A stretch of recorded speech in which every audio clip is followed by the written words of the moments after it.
আমার 2015 সাল থেকে আমি রাজনৈতিক প্রশিক্ষক হিসেবে কাজ করছি, ন্যাশনালি, ইন্টারন্যাশনালি, অনলাইন অফলাইন সব জায়গাতেই। এখন আমাদের সমাজে একটা প্রচলিত ধারা থাকে যে সৌন্দর্য এবং বুদ্ধি একসাথে থাকতে পারে না, যে কারণে অনেক সময় মানুষ মনে করে যে যেই নারী দেখতে সুন্দর তার হয়তো জ্ঞান বুদ্ধি নেই, কিংবা হচ্ছে খুব সিরিয়াস ওয়ার্কের জন্য মানুষ চায় হচ্ছে নন গ্ল্যামারাস কাউকে। সো আমার দীর্ঘদিন ধরে একটা প্রচেষ্টা ছিল সমাজে এটা স্ট্যাবলিশ করার যে নারীর সৌন্দর্য এবং নারীর জ্ঞান দুইটাই সম অবস্থান করতে পারে। এটা it's not mutually exclusive, it can exist together. তবে রাজনীতিতে এসেছি কারণ নিজের সাথে আমি চরম অন্যায় হতে দেখেছি।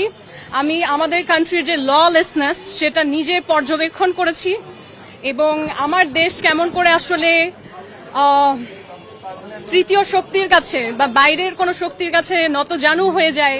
নিজের দেশের নাগরিকের অধিকার যে আগে দেখতে হয় সেই জায়গায় আমার স্টেট সক্ষমভাবে দাঁড়ানোর মতন অবস্থানে এখনো আসেনি বৈশ্বিক জায়গায়। তখন আমার কাছে মনে হয়েছে যে আসলে সারা বিশ্বের রাজনীতি শিখিয়ে কি লাভ, যখন নিজের দেশের রাজনীতির যে অবস্থান সেটাই শক্ত না, যখন কূটনৈতিকভাবে বাংলাদেশ সেই শক্তিশালীভাবে দাঁড়িয়ে বলতে পারে না যে আমার দেশের নাগরিকের সুরক্ষা আমার কাছে আগে। আমরা অন্য দেশে দেখি যে আপনার মহৎ কোনো ব্যক্তি বা বিশাল কোনো পুরস্কার জয়ী কিংবা শিল্পপতি কিংবা সরকারের কোনো লোক হবার পর আমার অধিকার নিশ্চিত হবে, এমন প্রয়োজন হয় না। সেখানের একজন সাধারণ নাগরিক পাবলিক ট্রান্সপোর্ট ব্যবহার করে, সাধারণভাবে পথে ঘাটে হেঁটে বেড়ায়, তাকে কেউ হুটহাট গুলি করে না, সে নিরাপদ থাকে, নারী হিসেবে তাকে কেউ হেনস্থা করে না, এটাই স্বাভাবিক। কিছু হয়তো অস্বাভাবিক ঘটনা থাকে, সেটা খুবই সীমিত। কিন্তু আমার বাংলাদেশে কেন যেন বারবার আমরা এত যুদ্ধ করি, এত গণ অভ্যুত্থান করি, তারপর আমাদের নাগরিক অধিকার, বেসিক হিউম্যান রাইটসটাই আমরা নিশ্চিত করতে পারি না। আমি রাজনীতিতে এসেছি কারণ নিজের জন্য ন্যায়ের কথা বলতে বলতে, প্রতিবাদ করতে করতে আমি বুঝতে পেরেছি শুধু আমার একার জন্য করলে হবে না। যখন আমার পুরো বাংলাদেশকে আমি এক করতে পারবো, আমরা সবাই মিলে ন্যায়ের জন্য লড়বো, তখনই আসলে আমার দেশ কূটনৈতিকভাবে শক্তিশালী হতে পারবে। রাজনীতিতে আমরা কেউ আসি যাই না, রাজনীতির মধ্যেই আমরা নিমজ্জিত থাকি।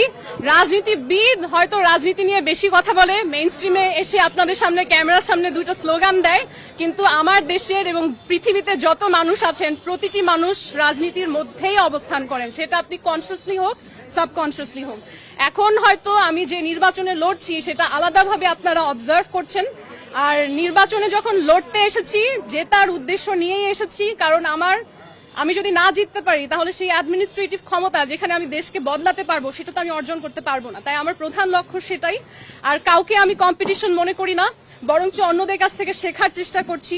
যাদেরকে হচ্ছে আমার সাথে আছেন বা আমার অপোজিশনে আছেন তাদের কাছ থেকেও কতটুকু শেখা যায়, তারা কি স্ট্র্যাটেজিস নিয়ে আগে সফল হয়েছেন সেটা বোঝার চেষ্টা করছি।